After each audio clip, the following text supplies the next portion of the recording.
కళ్ళ నిండా కుళ్ళుతో నిన్ను చూసే వాళ్ళకి నీ కష్టంతో పనిలేదు. మనసు నిండా ప్రేమతో నిన్ను చూసే వాళ్ళకి నీ లోపాలతో పనిలేదు. కడుపు నిండా ద్వేషంతో నిన్ను చూసే వాళ్ళకి నీ మంచితనంతో పనిలేదు. గుండె నిండా అభిమానంతో నిన్ను చూసే వాళ్ళకి నీ తప్పొప్పులతో పనిలేదు. రక్తం నిండా కోపంతో నిన్ను చూసే వాళ్ళకి నీ పశ్చాత్తాపంతో పనిలేదు. వీళ్లే కాదు, నీ చుట్టూ ఉన్న ఇంకో 100 మంది నిన్ను 100 రకాలుగా చూడొచ్చు. వాళ్ళందరూ వాళ్ళ లోపల ఉన్న ఎమోషన్తోనే నిన్ను చూస్తారు. నిన్ను నిన్నుగా చూడగలిగేది ఆ పైవాడి తర్వాత నువ్వు మాత్రమే.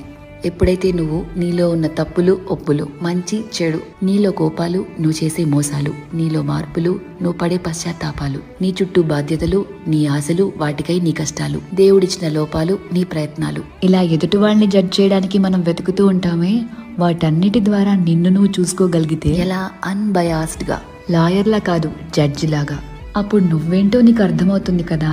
అదే సెల్ఫ్ అవేర్నెస్ అంటే.